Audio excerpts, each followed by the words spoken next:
April ತಿಂಗಳಲ್ಲಿ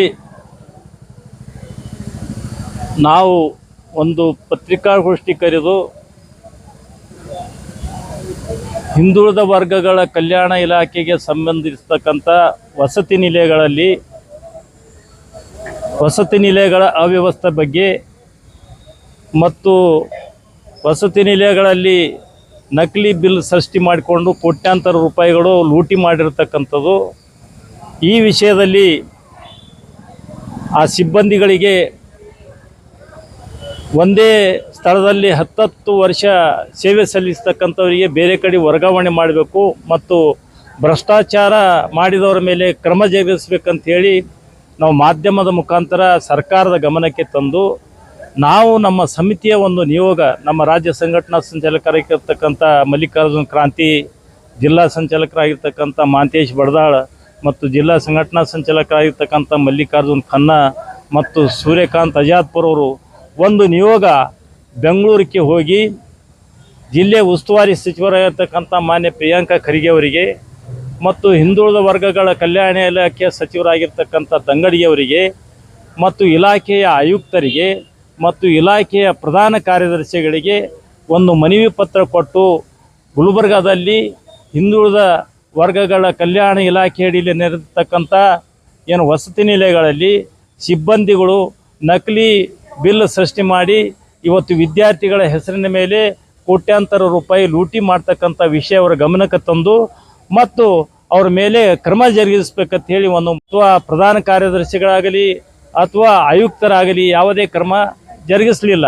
ಆದರೆ ಮುಂದೆ ಜೂನ್ ಅಂದರೆ ಮೇ 26ಕ್ಕೆ ಏನಪ್ಪ ಅಂತಂದರೆ ಇಲ್ಲಿ ಮತ್ತೆ ಪ್ರಧಾನ ಕಾರ್ಯದರ್ಶಿಗಳು ಗುಲ್ಬರ್ಗ, ಯಾದಗಿರಿ ಮತ್ತು ಬೀದರ್ ಜಿಲ್ಲೆಗೆ ಬಂದಾಗ ಮತ್ತೆ ನಮ್ಮ ನಿಯೋಗ ಒಂದು ಹೋಗಿ ಪ್ರಧಾನ ಕಾರ್ಯದರ್ಶಿಗಳಿಗೆ ಈ ರೀತಿ ವಿಶೇಷವಾಗಿ ಸೇಡಂದಲ್ಲಿ ಏನು ಬಾಲಕಿಯರ ವಸತಿ ನಿಲಯಗಳಿಗೆ ಬಾಲಕಿಯರಿಗೆ ಅಸುರಕ್ಷತೆ ಇದೆ, ಆ ಸುರಕ್ಷತೆ ಬಗ್ಗೆ ಕ್ರಮ ಜರುಗಿಸಬೇಕು ಮತ್ತು ಅಲ್ಲಿ ಸಿಬ್ಬಂದಿಗಳ ಬಗ್ಗೆ ಎಚ್ಚರಿಕೆ ಕೊಟ್ಟು ಹೋಗ್ಬೇಕಂತಕ್ಕಂಥ ಮನವಿ ಕೂಡ ನಾವು ಕೊಟ್ಟಿದ್ದೇವೆ.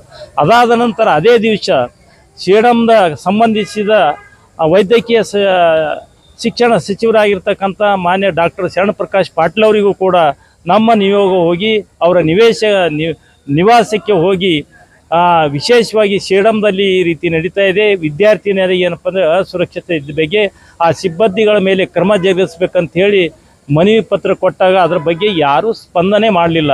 ಮುಂದೆ ಏನಪ್ಪ ಅಂದರೆ ಅದೇ ಜೂನ್ 24ಕ್ಕೆ ಏನಪ್ಪ ಅಂತಂದರೆ ಅಲ್ಲಿರ್ತಕ್ಕಂಥ ಒಂದು ಹಂಗನಹಳ್ಳಿ ಹುಡುಗಿ BSc ಓದ್ತಕ್ಕಂಥ ಹುಡುಗಿ ಚಂದ್ರಿಕಂತ ಹುಡುಗಿ ಏನಪ್ಪ ಅಂದರೆ ಆತ್ಮಹತ್ಯೆ ಮಾಡಿಕೊಂಡಿರ್ತಕ್ಕಂಥದ್ದು ಮತ್ತು ಅದೇ ರೀತಿ ಏನಪ್ಪ ಅಂತಂದರೆ ಗುರುಮುಟ್ಕಲ್ದಲ್ಲಿ ಕೂಡ ಒಂದು ಸ್ವಾತಿ ಅಂತಕ್ಕಂಥ ಹುಡುಗಿ ಆತ್ಮಹತ್ಯೆ ಮಾಡಿಕೊಂಡಿರ್ತಕ್ಕಂಥದ್ದು. ಇದಕ್ಕೆ ಯಾರು ಕಾರಣ? ಇದಕ್ಕೇನಪ್ಪ ಅಂದರೆ ಸಿಬ್ಬಂದಿಯ ಇಲಾಖೆಯ ಬೇಜವಾಬ್ದಾರಿತನ ಕಾರಣ. ಮತ್ತು ಇವತ್ತೇನಪ್ಪ ಅಂದರೆ ನಾವು ಮನವಿ ಪತ್ರ ಕೊಟ್ಟು ಬಂದಿರತಕ್ಕಂಥದ್ದು ಅದನ್ನೇನೋ ಪರಿಶೀಲನೆ ಮಾಡ್ತಕ್ಕಂಥ ಉಸ್ತುವಾರಿ ಸಚಿವರಾಗಿರ್ಬೋದು ಅಥವಾ ಏನಪ್ಪ ಅಂತಂದರೆ ವೈದ್ಯಕೀಯ ಶಿಕ್ಷಣ ಸಚಿವರಾಗಿರ್ಬೋದು, ಆಯುಕ್ತರಾಗಿರ್ಬೋದು, ಇವರೆಲ್ಲರೂ ಪ್ರಮುಖವಾಗಿ ಕಾರಣರಾಗಿರ್ತಕ್ಕಂಥದ್ದು. ಇವತ್ತು ನಾವು ನೇರವಾಗಿ ಏನಪ್ಪ ಅಂದರೆ ವೈದ್ಯಕೀಯ ಸಚಿವರಿಗೆ ಏನಪ್ಪ ಅಂತಂದರೆ ಇವತ್ತು ನಿಮ್ಮ ಏನಾದರೂ ಬರೀ ಪರ್ಮನೆಂಟಾಗಿ ಯಾರ ಹತ್ತಿರ ಕೂಡ ಅಧಿಕಾರ ಇರೋದಿಲ್ಲ, ಅಧಿಕಾರ ಒಂದಿಲ್ಲ ಕಳಿಸಿ ಹೋಗಿರ್ತಕ್ಕಂಥ ಅಧಿಕಾರದ ಇದ್ದಾಗ ಕಲ್ಯಾಣ ಕೆಲಸ ಮಾಡಬೇಕು, ಒಳ್ಳೆಯ ಕೆಲಸ ಮಾಡಬೇಕು.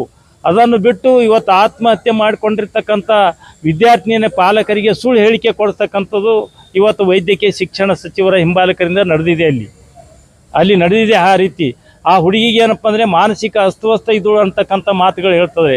ಆದರೆ ಮಾನಸಿಕ ಅಸ್ತವ್ಯಸ್ತ ಇದ್ದಿರ್ತಕ್ಕಂಥದ್ದು ಇವತ್ತೇನಪ್ಪ ಅಂದರೆ ತಿಂಗಳಿಗೆ ಏನಪ್ಪ ಅಂದರೆ ಇವತ್ತು ವೈದ್ಯರು ಚಿಕಿತ್ಸೆಗಾಗಿ ಬಂದಿರ್ತಾರಲ್ಲಿ ವಸತಿ ನಿಲಯಕ್ಕೆ, ಆ ವೈದ್ಯರಿಗೆ ಗೊತ್ತಾಗಿಲ್ಲ ಅನ್ನೋದು ಈ ರೀತಿಯಾಗಿರ್ತಕ್ಕಂಥದ್ದು. ಒಟ್ಟಾರೆ ಏನಂತಂದರೆ ಇಲಾಖೆಯ ಉನ್ನತ ಅಧಿಕಾರಿಗಳು ಅಂದರೆ ಆಯುಕ್ತರಿಂದ ಹಿಡಿದು ಏನಪ್ಪ ಅಂದರೆ ಇವತ್ತು ನಿಲಯ ಪಾಲಕರವರೆಗೆ ಏನಪ್ಪ ಅಂದರೆ ಇವತ್ತು ಭ್ರಷ್ಟಾಚಾರ ಇವತ್ತು ತುಳುಕ್ತಾ ಇದೆ. ವಿದ್ಯಾರ್ಥಿ ನಿಲಯದ ಹೆಸರ ಮೇಲೆ ಏನಪ್ಪ ಅಂದರೆ ಇವತ್ತು ಅವರ ಹಣ ತುಂಬಿಕೊಳ್ತಾ ಇದ್ದಾರೆ. ಇದನ್ನು ನಿಲ್ಲಿಸಬೇಕು. ನಾವು ಇವತ್ತು ಪದೇ ಏನಪ್ಪ ಅಂದರೆ ಮತ್ತೆ ಇನ್ನೂ ಹಲವಾರು ವಿಷಯಗಳ ಬಗ್ಗೆ ಅಲ್ಲಿ ನಡೆದಿರ್ತಕ್ಕಂಥ ಭ್ರಷ್ಟಾಚಾರ ವಿಷಯದ ಬಗ್ಗೆ ಸರ್ಕಾರಕ್ಕೆ ತಮ್ಮ ಮಾಧ್ಯಮದ ಮೂಲಕ ಗಮನಕ್ಕೆ ತಂದು ಈ ಇಲಾಖೆಯ ವಿರುದ್ಧ ಏನಂತಂದರೆ ಒಂದು ಬೃಹತ್ ಪ್ರತಿಭಟನಾ ಮೆರವಣಿಗೆ ಅಥವಾ ಬೃಹತ್ ಚಳವಳಿ ಕೂಡ ನಾವು ರೂಪಿಸ್ತಾ ಇದ್ದೇವೆ. ಒಂದು ವಿಷಯ ಏನಪ್ಪ ಅಂದರೆ ಗುರುಮುಟ್ಕಲ್ಲಲ್ಲಿ ನಡೆದಿರ್ತಕ್ಕಂಥ ವಿದ್ಯಾರ್ಥಿನಿಯ ಅದು ಕೊಲೆ ಮತ್ತು ಅದು ಕೊಲೆ ಯಾವ ರೀತಿ ಮುಚ್ಚಿ ಹಾಕ್ಯಾರ ಅಂತಕ್ಕಂಥದ್ದು ನಮ್ಮ ರಾಜ್ಯ ಸಂಘಟನಾ ಸಂಚಾಲಕರಾಗಿರ್ತಕ್ಕಂಥ ಮಲ್ಲಿಕಾರ್ಜುನ ಕ್ರಾಂತಿ ಅದರ ಬಗ್ಗೆ ಹೇಳ್ತಾರೆ. ಅವರಿಗೆ ಇಚ್ಛಾಶಕ್ತಿ ಇಲ್ಲ. ಶರಣ ಪ್ರಕಾಶ್ ಪಾಟೀಲ್ ಅವರಿಗೆ ಇಚ್ಛಾಶಕ್ತಿ ಇಲ್ಲ, ಉಸ್ತುವಾರಿ ಸಚಿವರಿಗೆ ಇಚ್ಛಾಶಕ್ತಿ ಇಲ್ಲ, ಆ ಆಡಳಿತಕ್ಕೆ ಮ್ಯಾಗ ಅವರಿಗೆ ಹತೋಟಿ ಇಲ್ಲ. ಆಮೇಲೆ ಏನಪ್ಪ ಅಂದರೆ ಬೇಜವಾಬ್ದಾರಿ ಅಂತಕ್ಕಂಥದ್ದು, ಇವತ್ತು ಅಧಿಕಾರದ ಮದ ಏರಿರ್ತಕ್ಕಂಥದ್ದು. ಆ ಅಧಿಕಾರ ಮದ ಅದು ಚಳವಳಿ ಮುಂದೆ ನಡೆಯಂಗಿಲ್ಲ. ಅದು ಚಳವಳಿ ಆ ಮದ ಇಳಿಸ್ಬೇಕಾಗ್ತದ. ಇದಕ್ಕೆ ನಾವು ಏನಪ್ಪ ಅಂದ್ರೆ ಮಾಧ್ಯಮದ ಮುಖಾಂತರ ಇವತ್ತು ಶರಣ ಪ್ರಕಾಶ್ ಪಾಟೀಲ್ ಅವರಿಗೆ ಮುಂದೆ ಇದೇ ರೀತಿ ನಿಮ್ಮ ರೂಢಿ ಇದೇ ರೀತಿ ಮಾಡ್ತಾ ಇದ್ದಾರೆ ಏನಪ್ಪ ಅಂದರೆ ನಿಮಗೆ ಮುಂದೆ ಎಲ್ಲಿ ತಿರುಗುಗುಡ್ಲಾರದಂಥ ವ್ಯವಸ್ಥೆ ನಾವು ಕರ್ನಾಟಕ ರಾಜ್ಯದಲ್ಲಿ ಸಂಘರ್ಷ ಸಮಿತಿ ಮಾಡಬೇಕಾಗ್ತದೆ. ಇವತ್ತು ಈಗಾಗಲೇ ನಮ್ಮ ನಾಯಕರು ಅದ ಅರ್ಜುನ್ ಭದ್ರಿ ಸರ್ ಹೇಳಿದಾಗೆ ಗುರುಮಿಟ್ಕಲ್ಲಲ್ಲಿ ಮಾರ್ಚ್ 13ಕ್ಕೆ ಬೆಳಗ್ಗೆ 9:30ಕ್ಕೆ ಮಗಳು ಸ್ವಾತಿ ತಂದೆಗೆ ಫೋನ್ ಮಾಡ್ತಾಳೆ, ಪಪ್ಪ ಇವತ್ತು ನನಗೆ ಕ್ಯಾಲ್ಕುಲೇಟರ್ ಬೇಕು, ಬಂದು ಕೊಡಿಸಂತೇಳಿ. ಆದರೆ ಬಂದು ಕೊಡಿಸ್ನಂತ ಹೇಳಿದ್ರಾಗ 12:30ಕ್ಕೆ 4-5 ಫೀಟಿನಲ್ಲೇ ಆಕೆ ಆತ್ಮಹತ್ಯೆ ಮಾಡಿಕೊಂಡಳು ಅಂತೇಳಿ UDR ಪ್ರಕರಣ ದಾಖಲಾಗ್ತದ. ಆ UDR ಪ್ರಕರಣ ದಾಖಲಾದಾಗ ಆಗ ಯುವತಿಯ ತಾಯಿ ಮತ್ತು ಸಂಬಂಧಿಕರು ಬಂದು ಗೋಳಾಡ್ತಾರೆ, ನನ್ನ ಮಗಳಿಗೆ ಆತ್ಮಹತ್ಯೆ ಮಾಡಿಕೊಂಡಿಲ್ಲ, ಯಾರೋ ಜೀವ ಹೊಡೆದಾರ ಅಂತೇಳಿ ಆ ವಿಡಿಯೋ ವೈರಲ್ ಆಗ್ಯದ. ಮತ್ತು ಈಗಾಗಲೇ ಮಾಧ್ಯಮದಾಗೂ TV ಮಾಧ್ಯಮದಲ್ಲಿನೂ ಬಂದದ. ಆ ಪ್ರಕಾರ ಇವತ್ತು ಅದು ಆತ್ಮಹತ್ಯೆ ಅಲ್ಲ, ಅದು ಕೊಲೆ ಕೇಸ್ ಅಂತೇಳಿ ನಾವು ಪರಿಗಣಿಸ್ಬೇಕಂತೇಳಿ ಸರ್ಕಾರಕ್ಕೆ ಒತ್ತಾಯಪಡಿಸ್ತೀವಿ. ಮತ್ತು ಈಗಾಗಲೇ ದಂಡೋತಿ ಮತ್ತು ಯೂನಿವರ್ಸಿಟಿ ವಸತಿ ಶಾಲೆಗಳಲ್ಲಿ ಏನೋ ಫುಡ್ ಪಾಯ್ಸನ್ ಅಂತೇಳಿ ಎದುರಾಗ್ಲಿಕ್ಕೈತದ. ಫುಡ್ ಪಾಯ್ಸನ್ ಆದಾಗ ತಕ್ಷಣವೇ ಒಂದು ವಾರ್ಡನ್ ಅಥವಾ ಯಾರಿಗೆ ಸಸ್ಪೆಂಡ್ ಮಾಡಿದ್ರೆ ಇವೆಲ್ಲ ನಡೆಯಲ್ಲ. ಇವತ್ತು ಮುಲಾಜಿ ಬೀಳಕತ್ತಾರೆ ನಮ್ಮ ಸಚಿವರಾಗಲಿ, ಜಿಲ್ಲಾ ಉಸ್ತುವಾರಿ ಸಚಿವರಾಗಲಿ. ಯಾಕಂತಂದ್ರೆ ಇದು ನಮ್ಮ ಹೋರಾಟದ ಮನವಿ ಏನಂತಂದ್ರೆ ಪ್ರತಿ 5 ವರ್ಷಕ್ಕಿಂತ ಯಾರು ಹೆಚ್ಚಿಗೆ ಇಲ್ಲಿ ವಾರ್ಡನ್ ಕೆಲಸ ಮಾಡ್ತಾರೋ ಅವರಿಗೆಲ್ಲ ಬೇರೆ ಜಿಲ್ಲೆಗೆ ಒತ್ತಾಯ ವರ್ಗಾವಣೆ ಮಾಡಬೇಕು. ಯಾಕೆ ಅವ್ರಿಗೆ ಭಯನೇ ಇಲ್ಲ. ಇವತ್ತು ಖರ್ಗೆ ಅವ್ರಿಗೆ ಭೇಟಿಯಾಗ್ತೀವಿ, ಶರಣ ಪ್ರಕಾಶ್ ಪಾಟೀಲ್ರು ಭೇಟಿಯಾಗ್ತೀವಿ, ಶರಣ ಬಸಪ್ಪ ನರಸೀಪುರಕ್ಕೆ ಭೇಟಿಯಾಗ್ತೀವಿ ಅಂತೇಳಿ ದಿಮಕ್ಕದ ಇಲ್ಲಿ ನೌಕರಿ ಮಾಡೋರ ಬಲ್ಲಿ.